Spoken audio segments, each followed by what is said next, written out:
Hi viewers, welcome back അർച്ചന വേൾ. ഇന്ന് ഞാൻ വന്നിരിക്കുന്നത് നിങ്ങളുടെ പേഴ്സൻ്റെ കറണ്ട് ഫീലിംഗ് നെക്സ്റ്റ് ആക്ഷൻ എന്താണെന്ന് നോക്കാനാണ്. അപ്പോൾ കറണ്ട് ഫീലിംഗ് നോക്കുമ്പോൾ ആദ്യം നമുക്ക് അവരുടെ എനർജി നോക്കാം. എനർജി നോക്കുമ്പോൾ കാണാൻ സാധിക്കുന്നത് നിങ്ങളുടെ പേഴ്സൺ നിങ്ങളുടെ കൂടെയാണ് ഉള്ളത് എങ്കിൽ ഇവർ ഭയങ്കരമായിട്ട് പ്ലാനിങ് ചെയ്യുന്നതായിട്ടാണ് കാണാൻ സാധിക്കുന്നത് എന്തൊക്കെയോ.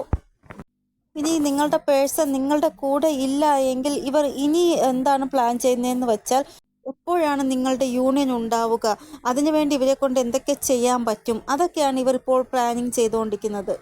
ഈ ടൈം നിങ്ങളുടെ പേഴ്സൺ വളരെ പവർഫുൾ ആയിട്ടുള്ള എനർജിയിലാണുള്ളത്. ഇവർ ശാന്തമായിട്ടാണ് ഇരിക്കുന്നത്. ഇവർ പല കാര്യങ്ങളും നിങ്ങളോട് പറയാതെ ഉള്ളിൽ തന്നെ വച്ചുകൊണ്ടിരിക്കുന്നതായിട്ടാണ് കാണാൻ സാധിക്കുന്നത്. ഇവർ വളരെ ഹോപ്പ്ഫുൾ ആയിട്ടുള്ള ഒരു എനർജിയിലാണ് ഇപ്പോൾ ഉള്ളത്. കാരണം ആരോടും ഇവർ ഒന്നും ഷെയർ ചെയ്യുന്നില്ല, പക്ഷേ ഉള്ളിൻ്റെ ഉള്ളിൽ ഇവർക്കൊരു ഹോപ്പുണ്ട്. ഇവിടെ ഇവർക്കൊരു വിശ്വാസമുണ്ട്. നിങ്ങൾക്കിടയിലുള്ള ഏതൊക്കെ തേർഡ് പാർട്ടീസാണോ ഉള്ളത് അതെല്ലാം ഉറപ്പായിട്ടും ഇവരും നിങ്ങളും തമ്മിലുള്ള ആ ഒരു ബന്ധത്തിന് സമ്മതിക്കും, ഇല്ലെങ്കിൽ ഇവർ സമ്മതിപ്പിക്കും എന്നുള്ള വിശ്വാസം, ഒരു ഹോപ്പ് ഇവർക്കുണ്ട്. ഇവരുടെ വിശ്വാസം വളരെയധികം ഉറച്ചതായിട്ടാണ് ഇവിടെ കാണാൻ സാധിക്കുന്നത്. എനിക്ക് തോന്നുന്നത് ഇവർക്ക് എന്തോ ഒരു ഇൻഡിക്കേഷൻ ലഭിച്ചു, ഇല്ല എങ്കിൽ എന്തോ ഒരു കാര്യം മനസ്സിലായി, അത് കാരണം എന്തെങ്കിലും സൈൻ ലഭിച്ചു, അത് കാരണം ഇവർക്ക് തോന്നുന്നത് എന്തായാലും കാര്യങ്ങൾ മുന്നോട്ട് പോകുമ്പോൾ ശരിയാകും. ആ ഒരു ഉറച്ച വിശ്വാസത്തോടെയാണ് നിങ്ങളുടെ പേഴ്സൺ മുന്നോട്ട് പോകുന്നത്.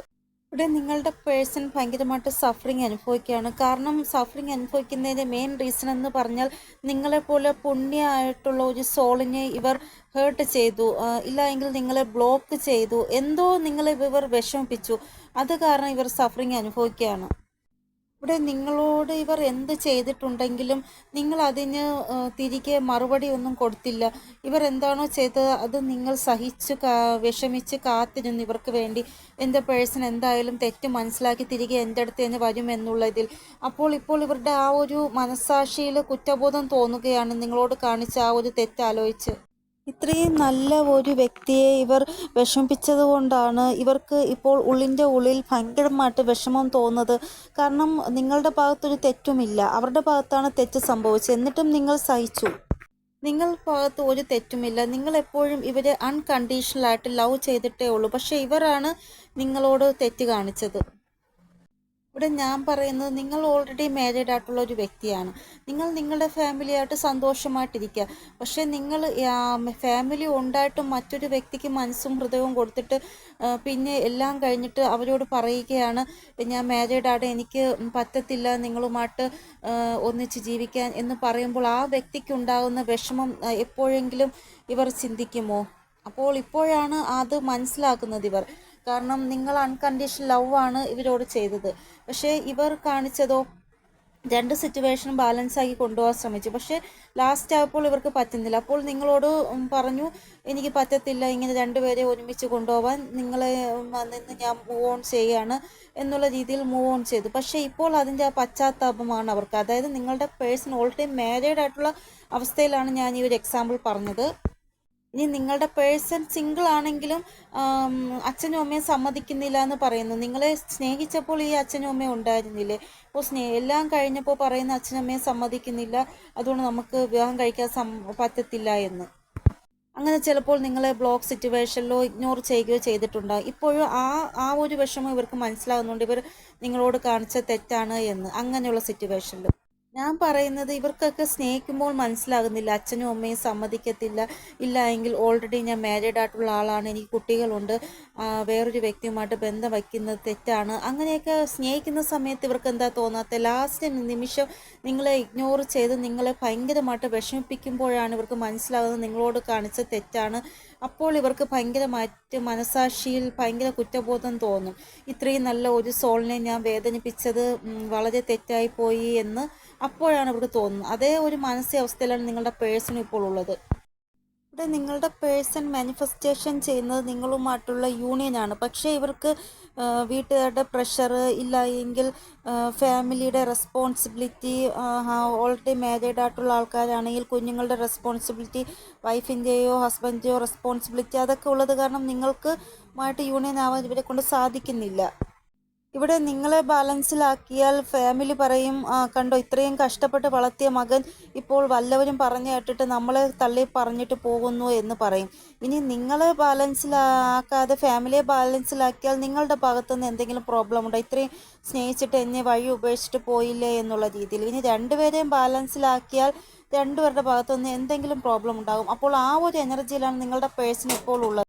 ഇവിടെ നിങ്ങളുടെ പേഴ്സൺ പേരൻസുമായിട്ട് ഡിസ്കഷൻ ചെയ്യുന്നുണ്ട്. അപ്പോൾ പേരൻസ് പറയുന്നത്, ഇതിനെക്കാട്ടി നല്ല ഒരു പെൺകുട്ടി അല്ലെങ്കിൽ ആൺകുട്ടിയെ ഞാൻ നിങ്ങൾക്ക് വേണ്ടി കണ്ടുപിടിച്ച് തരാം, ഇവരെ വിട്ടുകളയൂ എന്നാണ് പറയുന്നത്. അപ്പോൾ അവരുടെ ഭാഗത്തുനിന്ന് ഭയങ്കരമായിട്ട് പ്രഷർ ഉണ്ടാവുന്നതായിട്ടാണ് കാണാൻ സാധിക്കുന്നത്. ഇനി നിങ്ങളുടെ പേഴ്സൻ്റെ ഡെഡിക്കേഷൻ പോലെ ഇരിക്കും. നിങ്ങളോടുള്ള ആ ഒരു റിലേഷൻഷിപ്പിൽ എത്രത്തോളം ഡെഡിക്കേറ്റഡ് ആണ് ഇവർ എന്നുള്ളത് പോലെ ഇരിക്കും ഇവരുടെ ഭാഗത്തുനിന്നുള്ള ആക്ഷൻ. അപ്പോൾ ഈ ഒരു ടൈം പീരീഡിൽ നിങ്ങളുടെ പേഴ്സൻ്റെ ഫാമിലി അല്ലെങ്കിൽ അവരുടെ ആ ഒരു തേർഡ് പാർട്ടി ഭയങ്കരമായിട്ട് മാനിപ്പുലേറ്റിംഗ് ചെയ്യും എന്നാണ് ഇവിടെ കാണാൻ സാധിക്കുന്നത് നിങ്ങളുടെ പേഴ്സണെ. പക്ഷെ നിങ്ങളുടെ പേഴ്സൻ്റെ ഡെഡിക്കേഷൻ എത്രത്തോളം നിങ്ങളുമായിട്ട് ഈ ഒരു റിലേഷൻഷിപ്പിലുണ്ട് എന്നുള്ളതനുസരിച്ചിരിക്കും ആക്ഷൻ. ആ ഒരു എനർജി. ഇനി ഫീലിങ്സ് എന്താണെന്ന് നോക്കാം നിങ്ങൾക്ക് വേണ്ടിയുള്ള. അപ്പോൾ ഇവിടെ ഫീലിങ്സ് നോക്കുമ്പോൾ കാണാൻ സാധിക്കുന്ന ചില ആൾക്കാരുടെ പാർട്ട്ണർ നിങ്ങളെ ചൂസ് ചെയ്യും പേരൻസ് മാനിപ്പുലേറ്റിംഗ് ചെയ്യുമ്പോൾ. ചില ആൾക്കാരുടെ പാർട്ട്നേഴ്സ് ഫാമിലി പറയുന്ന ആളെ മാരേജ് ചെയ്യാമെന്ന് പറയുന്നതായിട്ടും കാണാൻ സാധിക്കുന്നു. നിങ്ങളുടെ പേഴ്സൺ നിങ്ങളെയാണ് ചൂസ് ചെയ്തത് എങ്കിൽ ഇവർ നിങ്ങളോട് പറയും, കുറച്ചും കൂടെ എനിക്ക് വേണ്ടി ഒന്ന് കാത്തിരിക്കുക, ഉറപ്പായിട്ടും നമുക്ക് സക്സസ് ലഭിക്കും എന്നുള്ള രീതിയിൽ നിങ്ങൾക്കും കൂടെ കോൺഫിഡൻസ് തരുന്നതായിട്ട് കാണാൻ സാധിക്കുന്നു. നമ്മുടെ രണ്ടുപേരുടെയും ജേണി ഒന്നാണ്, അതുകൊണ്ട് നമ്മൾ ഒരുമിച്ച് തന്നെ മുന്നോട്ട് പോകുമെന്നും ഇവർ നിങ്ങളോട് പറയുന്നതായിട്ട് കാണാൻ സാധിക്കുന്നു. ചില ആൾക്കാരുടെ പേഴ്സൺ ഐസൊലേറ്റഡ് ആയിട്ട് ശാന്തമായിട്ട് ഒറ്റയ്ക്ക് ഇരിക്കുന്നതായിട്ടും കാണാൻ സാധിക്കുന്നു ഈ ഒരു ടൈം പീരീഡിൽ.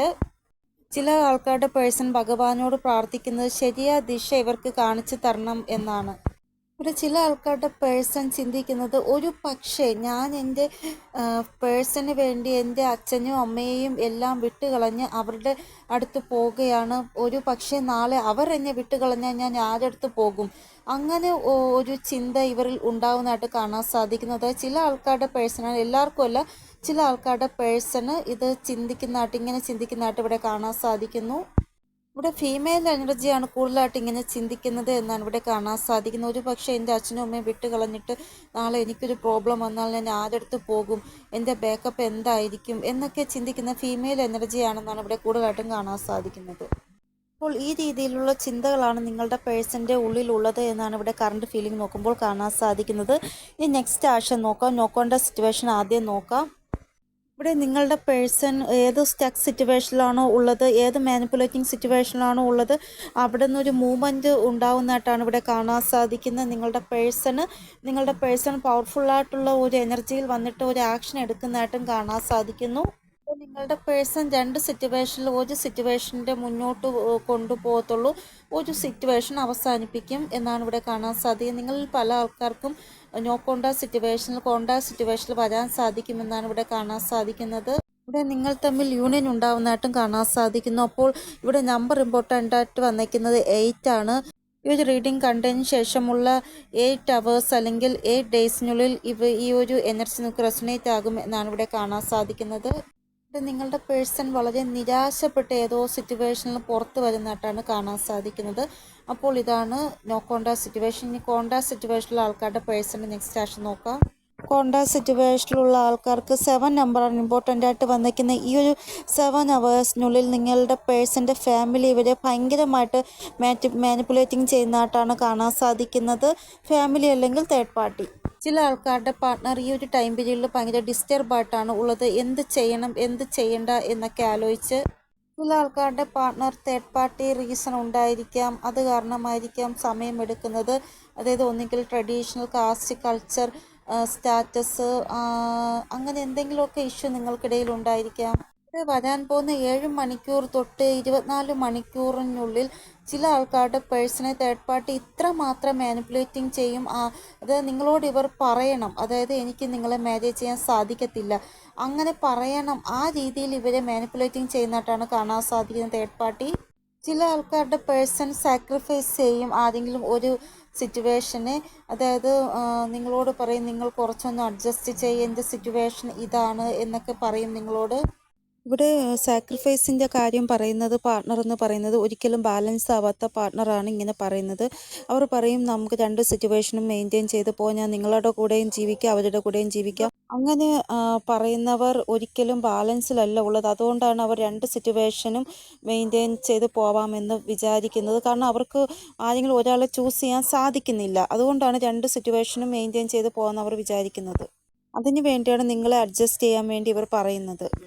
ഇനി നിങ്ങൾക്കൊട്ടും അഡ്ജസ്റ്റ് ചെയ്യാൻ പറ്റുന്നില്ല എന്ന് നിങ്ങൾ പറയുകയാണ് എങ്കിൽ അവർ പറയും നമുക്ക് നല്ല ഫ്രണ്ട്സായിട്ടിരിക്കാം, ബ്രേക്കപ്പ് ആകാം എന്നുള്ള രീതിയിൽ ഇവർ പറയുന്നതായിട്ട് കാണാൻ സാധിക്കുന്നു.